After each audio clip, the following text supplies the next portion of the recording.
ओम शांति। आज के तारीख हलो 30 डिसेम्बर 2024। प्रातः मुरली ओम शांति बाप दादा मधुबन। आजकेर मुरलीते बाबा बोलेছেন मिष्टि बाच्चारा आत्मारूपी ব্যাটারিকে ज्ञान और যোগের দ্বারা ভরপুর করে শতপ্রধান বানাতে হবে, জলে স্নানের দ্বারা নয়। তো বাবা বলেছেন যে মিষ্টি বাচ্চার আত্মারূপী ব্যাটারিকে জ্ঞান আর যোগের দ্বারা ভরপুর করে শতপ্রধান বানাতে হবে, জলের স্নানের দ্বারা নয়।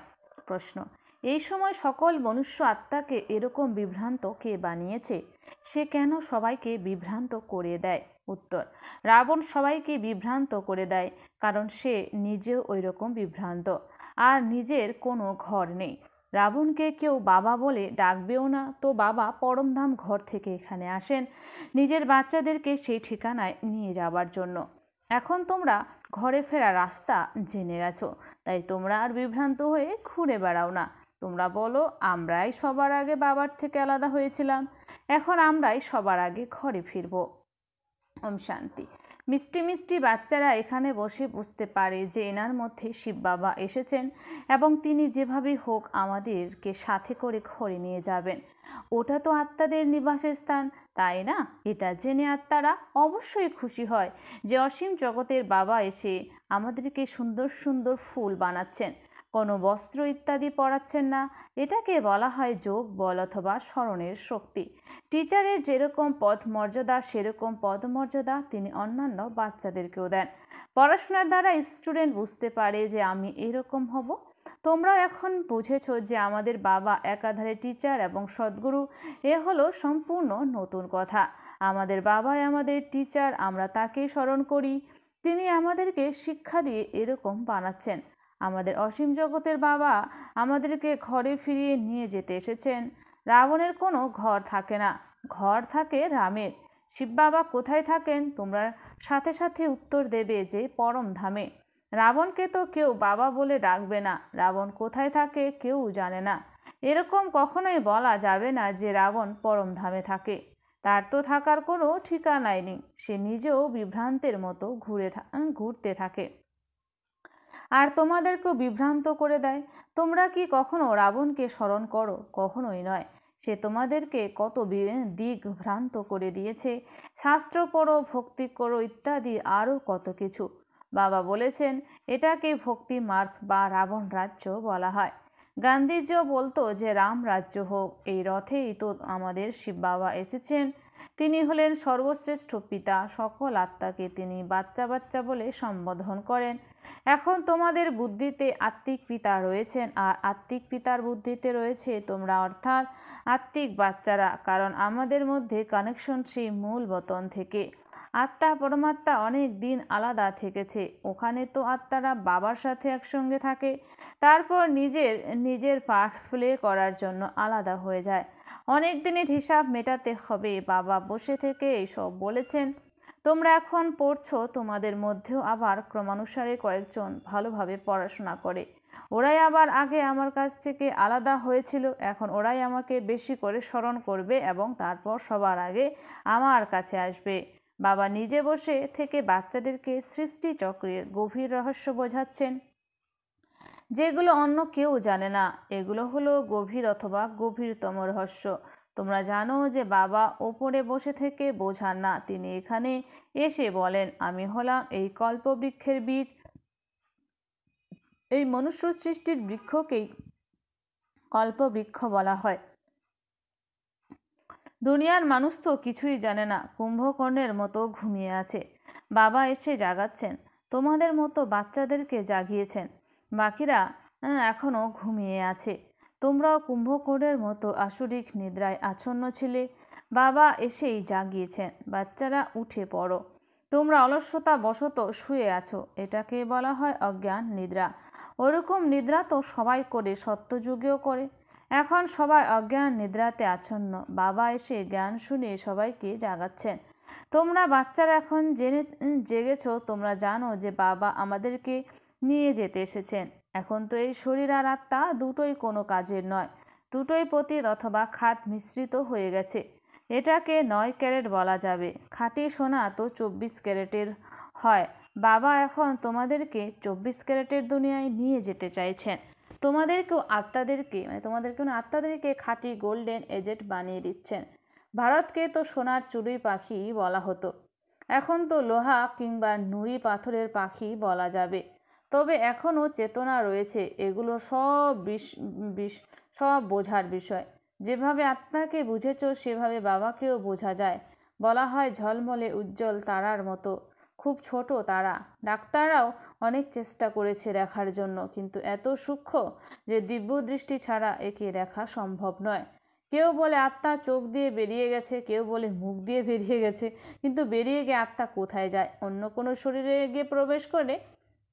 এখন তো তোমরা আত্মারা উপরে শান্তিধামে চলে যাবে। তোমরা ভালোভাবে জেনে গেছো যে বাবা আমাদেরকে ঘরে নিয়ে যাবেন। একদিকে আছে কলিযুগ, অন্যদিকে রয়েছে সত্যযুগ। এখন আমরা এদের সঙ্গমে দাঁড়িয়ে আছি। কত ওয়ান্ডারফুল, তাই না? এখানে কোটি কোটি মানুষ রয়েছে, আর সত্যযুগে কেবল 9 লাখ। বাকি সবাই কোথায় গেল? বিনাশ হয়ে যায়। বাবা তো নতুন দুনিয়া স্থাপন করতে আসেন। ব্রহ্মার দ্বারা স্থাপন হয়, তারপর 2 রূপের দ্বারা লালন পালনও হবে।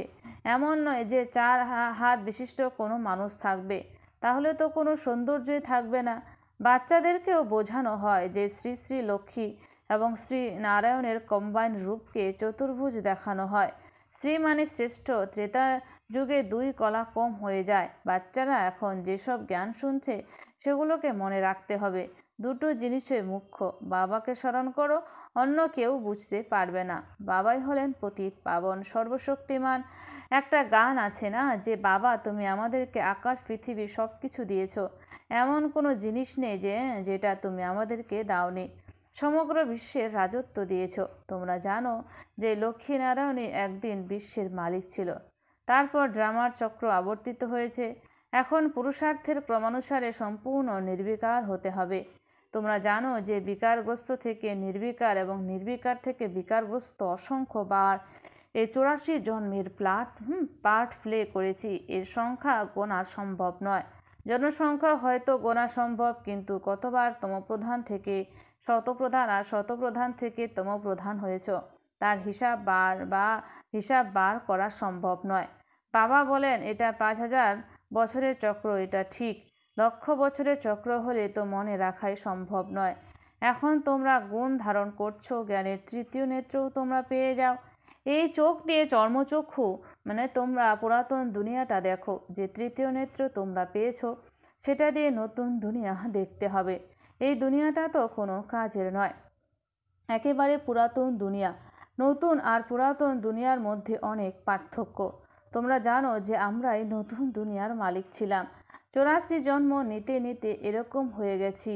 এগুলো ভালোভাবে মনে রাখতে হবে এবং তারপর অন্যকেও বোঝাতে হবে যে আমরা কিভাবে এরকম ব্রহ্মা থেকে বিষ্ণু এবং বিষ্ণু থেকে ব্রহ্মা, বা ব্রহ্মা আর বিষ্ণুর মধ্যে পার্থক্য দেখতেই পাও। বিষ্ণু কত সুসজ্জিতভাবে বসে আছে আর ব্রহ্মা কত সাধারণভাবে বসে আছে। তো বিষ্ণু কি সুন্দরভাবে সুসজ্জিতভাবে বসে আছে আর ব্রহ্মা সাধারণভাবে। তোমরা জানো যে এই ব্রহ্মা ওরকম বিষ্ণু হয়ে যাবে। এইগুলো কাউকে বোঝানো তো খুবই সহজ। ব্রহ্মা বিষ্ণু আর শঙ্করের মধ্যে কি সম্বন্ধ? তোমরা জানো যে বিষ্ণুর 2 রূপ, লক্ষ্মী আর নারায়ণ। এই বিষ্ণুই দেবতা থেকে ব্রহ্মা অর্থাৎ মানুষ হয়ে যায়। বিষ্ণু সত্যযুগে থাকে আর ব্রহ্মা এখানে। বাবা বুঝিয়েছেন ব্রহ্মা থেকে বিষ্ণু হতে তো 1 সেকেন্ড সময় লাগে, কিন্তু বিষ্ণু থেকে ব্রহ্মা হতে 5000 বছর সময় লাগে। এটা তোমাদের ক্ষেত্রেও প্রযোজ্য। কেবল ব্রহ্মা তো এরকম হবে না, বাবা ছাড়া এসব বিষয় আর কেউ বোঝাতে পারবে না। এখানে গুরু কোনো মানুষ নয়। এনার গুরু শিব বাবা, মানে ব্রহ্মার গুরু শিব বাবা, তোমাদের মতো ব্রাহ্মণদের গুরু শিব বাবা। ওনাকে সদ্গুরু বলা হয়, তো শিব বাবাকে সদ্গুরু বলা হয়। তাই বাচ্চাদেরকে তো শিব বাবাকে স্মরণ করতে হবে। শিব বাবাকে স্মরণ করো, এই কথাটা কাউকে বোঝানো তো খুবই সহজ। শিব বাবা নতুন স্বর্গ দুনিয়া স্থাপন করেন। শিব বাবা হলেন ভগবান অর্থাৎ সর্বশ্রেষ্ঠ। তিনি আমাদের অর্থাৎ আত্মাদের পিতা। সুতরাং ভগবান তার সন্তানদেরকে বলেছেন আমাকে অর্থাৎ নিজের পিতাকে স্মরণ করো। স্মরণ করা তো খুবই সহজ। বাচ্চার জন্ম হওয়ার পর তো তার মুখ থেকে আপনা আপনি মা মা শব্দ বেরিয়ে আসে। মা বাবা ছাড়া আর কারোর কাছেই যায় না। মা যদি মারা যায় তো অন্য ব্যাপার, প্রথমে তো মা আর বাবা, তারপরে অন্যান্য আত্মীয় বন্ধু, তাদের মধ্যেও আবার জোড়া জোড়া জোড়া হয়, কাকা কাকিমা ইত্যাদি। কুমারী যখন বড় হয়ে যায় তখন কেউ কাকি বলবে, কেউ মামি বলবে। এখন তো তোমাদেরকে বাবা বোঝাচ্ছেন যে তোমরা সবাই ভাই ভাই, অন্য সকল সম্বন্ধ ভুলিয়ে দিচ্ছেন। ভ্রাতৃত্বের সম্বন্ধ স্মরণে থাকলে বাবার কথাও স্মরণে থাকবে। বাবা বলেছেন, বাচ্চারা তোমরা কেবল আমাকে অর্থাৎ বাবাকে স্মরণ করো। বাবা কত শ্রেষ্ঠ, তিনি অসীম জগতের পিতা। সেই সর্বশ্রেষ্ঠ পিতা তোমাদেরকে অসীম জগতের উত্তরাধিকার দিতে এসেছেন। প্রতি মুহূর্তে তিনি বলেছেন, মন মনা ভব, নিজেকে আত্মারূপে অনুভব করে বাবাকে স্মরণ করো। এই কথাটা ভুলে যেও না, কিন্তু দেহ অভিমানের বশবর্তী হয়ে ভুলে যায়। প্রথমে তো নিজেকে আত্মারূপে অনুভব করতে হবে। আমরা আত্মারা হলাম শালগ্রাম, আমাদেরকে তো কেবল বাবাকে স্মরণ করতে হবে। বাবা বুঝিয়েছেন, আমি হলাম পতিত পাবন, আমাকে স্মরণ করলে তোমাদের খালি ব্যাটারি ভর্তি হয়ে যাবে এবং তোমরা শতপ্রধান হয়ে যাবে। জলের গঙ্গাতে তো জন্ম জন্মান্তর ধরে ডুব দিয়েছ, কিন্তু পবিত্র হতে পারোনি। জল কিভাবে পতিত পাবন হবে? জ্ঞানের দ্বারাই সদ্গতি হয়। এখন এটা হলো পাপ আত্মাদের মিথ্যার দুনিয়া। পাপ আত্মাদের সাথে লেনদেন করতে হয়, কাজকর্মে, কথাবার্তায় কিংবা মানসিকভাবে সকলেই পাপ আত্মা। তোমরা বাচ্চারা এখন বুঝতে পেরেছ। তোমরা বলো যে আমরা এরকম লক্ষ্মীনারায়ণ হওয়ার জন্য পুরুষার্থ করছি। এখন তোমাদের ভক্তি করা বন্ধ হয়ে গেছে। জ্ঞানের দ্বারাই সদ্গতি হয়। এরা দেবতারা তো সদ্গতি সম্পন্ন, তাই না? বাবা বুঝিয়েছেন, এই ব্রহ্মা এখন অনেক জন্মের অন্তিম জন্মে রয়েছে। বাবা কত সহজভাবে বোঝান। তোমরা বাচ্চারা অনেক পরিশ্রম করো, প্রত্যেক কল্পেই করো। এই পুরাতন দুনিয়াটাকে পরিবর্তন করে নতুন দুনিয়া করতে হবে। ভগবানকে জাদুকর, রত্নাকর, সদাগর বলা হয়। জাদুকর তো অবশ্যই পুরাতন দুনিয়াকে হেল থেকে পরিবর্তন করে হেবেল বানিয়ে দেন। তিনি এত বড় জাদুকর যে তোমরা স্বর্গবাসী হয়ে যাও। তোমরা জানো যে এখন আমরা নরকবাসী। হেল আর হেভেন দুটো আলাদা জিনিস। মোট 5000 বছরের চক্র, লক্ষ বছরের তো কোনো ব্যাপারই নেই। এইসব কথাগুলো ভুলে যেও না। এগুলো হলো ভগবানুবাজ। কেউ না কেউ তো অবশ্যই আছে যার পুনর্জন্ম হয় না। কৃষ্ণের তো শরীর আছে, শিব বাবার কোনো শরীর নেই, কিন্তু এখানে এসে তোমাদেরকে পড়ানোর জন্য, শোনানোর জন্য তার তো একটা মুখের প্রয়োজন। ড্রামা অনুসারে তার কাছে সকল জ্ঞান রয়েছে। দুঃখধামকে সুখধাম বানানোর জন্য তিনি গোটা কল্পে কেবল একবারই আসেন।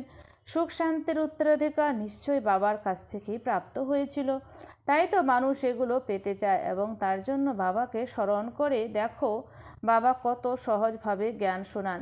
এখানে বসে থেকেও যদি বাবাকে কিংবা ডিগবাজি খেলাকে, সৃষ্টিচক্রকে স্মরণ করো, তাহলে সেটাকেও মন মানাভব বলা যাবে। বাবাই হলেন এই সকল জ্ঞানের দাতা। তোমরা বলো যে আমরা অসীমের বাবার কাছে যাই। বাবা আমাদেরকে শান্তিধামে আর সুখধামে যাওয়ার রাস্তা বলে দেন। এখানে বসে থেকেই ঘরকে স্মরণ করতে হবে। নিজেকে আত্মারূপে অনুভব করে বাবাকে, ঘরকে আর নতুন দুনিয়াকে স্মরণ করতে হবে। এই পুরাতন দুনিয়ার তো বিনাশ হবেই। ভবিষ্যতে তোমরা বৈকুণ্ঠকে অনেক স্মরণ করবে, ঘন ঘন বৈকুণ্ঠে চলে যাবে। শুরুর দিকে কন্যারা এরকম ঘন ঘন বৈকুণ্ঠে চলে যেতেন। তারা ট্রান্সে যেতেন, মানে সত্যযুগে তারা চলে যেতেন, মানে ট্রান্সের দ্বারা। হ্যাঁ, এইসব দেখে অনেক বড়লোক বাড়ি থেকেও তাদের কন্যাদেরকে এখানে পাঠিয়ে দিত। নামই রাখা হয়েছিল ওম নিবাস। অনেক বাচ্চা এসেছিল, কিন্তু তারপর ঝামেলা হয়েছিল, বাচ্চাদেরকে পড়ানো হতো, অনেকে আপনা আপনি ধ্যানে চলে যেত। এখন এসব পাঠ, ধ্যান সাক্ষাৎকারের পাঠ বন্ধ করে দেওয়া হয়েছে। এখানে কবরস্থানের মতো বানিয়ে দিয়ে সবাইকে শুইয়ে দেওয়া হতো। তারপর বলা হতো শিব বাবাকে স্মরণ করো, তখন ধ্যানে চলে যেত। তোমরা বাচ্চারা হলে জাদুকর, যে কোনো ব্যক্তিকে দৃষ্টি দেবে আর সেই সঙ্গে সঙ্গে ধ্যানে চলে যাবে। এটা খুবই সুন্দর জাদু। প্রচুর ভক্তি করলে যখন একেবারে প্রাণ ত্যাগ করতে প্রস্তুত হয়ে যায়, তখন এরকম সাক্ষাৎকার হয়।